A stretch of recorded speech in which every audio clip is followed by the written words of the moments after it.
Young commonly exercise gym जाते हैं उनको स्ट्रक्चरल हार्ट डिजीज जाते हैं, उनको उसके लिए इवॉल्वेशन करना बहुत जरूरी है। कोई भी एक्सरसाइज के लिए जाने के लिए उसको स्क्रीन करना जरूरी है, जिसकी वजह से हमारे खून में कुछ वायरस गए। सडन कार्डियक डेथ जैसे कि बढ़ती जा रही है, ना कि सिर्फ उत्तराखंड में बल्कि पूरे देश में ही ऐसे कई मामले देखने को मिल रहे हैं जहां पर अचानक से हार्ट अटैक आता है और व्यक्ति की मृत्यु हो जाती है।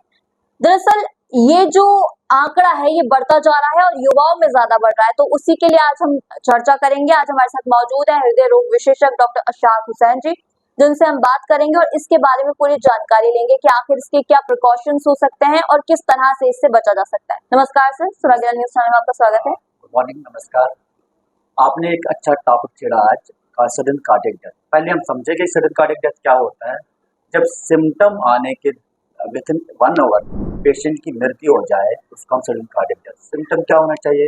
इसकी बेचैनी, घबराहट, पल्पिटेशन, हार्ट का बैठना या पेशेंट को बेहोश होना, उसके एक घंटे के अंदर अंदर जब भी डेथ होती है उसको हम सडन कार्डियक डेथ होती है। उसके पूरी पॉपुलेशन में कॉमन कॉज जो हम माने जाते हैं वो कॉर्नरी आर्टरी डिजीज यानी कि हार्ट के नसों का ब्लॉकेज होना, वो 80% लोगों में है।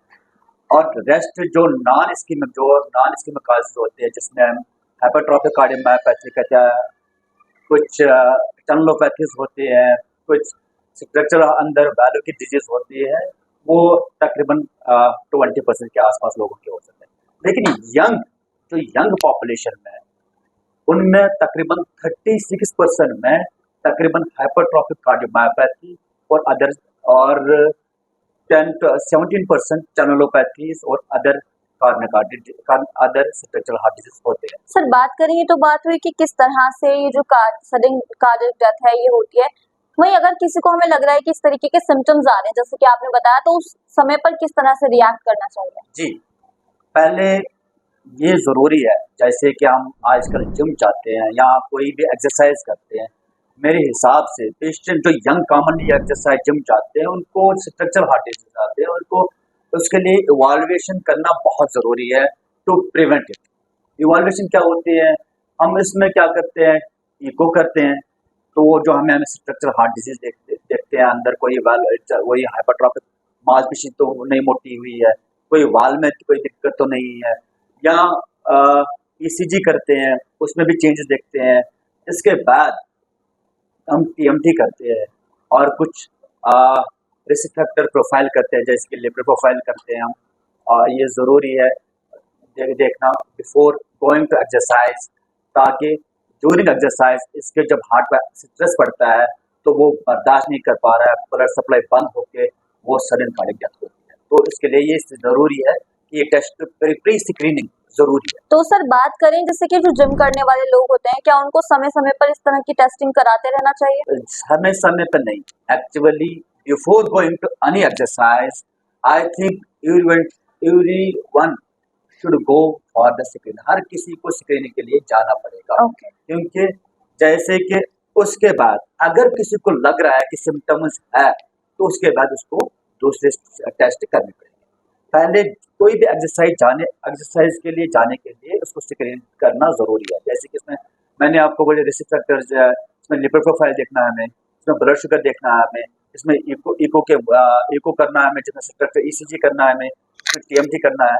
अगर किसी को क्रिटिकल सिम्टम्स है, चलने से सांस फूलना, दर्द होना, तो उनको एंजियोग्राफी करना जरूरी है। सर वहीं बात करें जैसे कि आपने बताया कि जो जिम गोइंग लोग होते हैं उनको ये देखने को मिल रहा है, तो वहीं बात करें कई लोग इसे कोविड से भी जोड़ते हुए देखे जा रहे हैं, तो क्या इसका कुछ?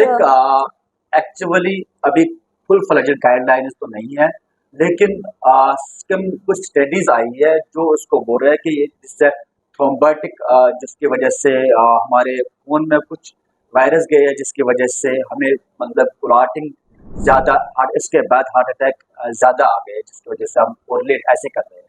तो अभी फुल फ्लेजेड स्टडी नहीं है, लेकिन कोरिलेट स्टडीज है कुछ जिनने कोरिलेट किया कि after the Covid there is more attacks, heart attacks. Sir जैसा कि आपने बताया कि कैसे इसको जोड़ा जा सकता है, मैं बात करें स्क्रीनिंग की तो बात हो गई, लेकिन अगर हम देख रहे हैं जैसे कि जिम में किसी को एक्सरसाइज करते हुए मान लीजिए कोई बेहोश हो जाता है, किसी को घबराहट होती है, तो उसके आसपास जो लोग मौजूद हैं उनको किस तरह से उसको डील करना चाहिए?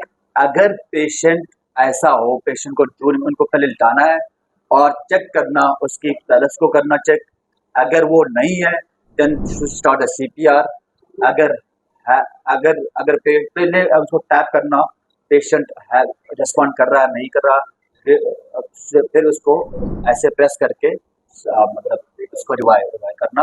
आफ्टर रिवाइव तुरंत उसको हॉस्पिटल पहुंचाना जरूरी है। तो ये थे हमारे साथ डॉक्टर अशाक हुसैन, जिन्होंने हमें जानकारी दी कि अगर आपके आसपास भी किसी के साथ ऐसा होता है तो उसको किस तरह से डील करना है। वहीं अगर आप भी जिम जाते हैं या आपके आसपास भी लोग जिम जाना शुरू करना चाहते हैं तो वो पहले अपनी स्क्रीनिंग जरूर करा लें। और ऐसी किसी अन्य अपडेट के साथ फिर आपसे जुड़ेंगे, तब तक मैं आपसे विदा लेती हूँ अपने सहयोगी के साथ मंजिला फातिमा सुरागी चैनल से।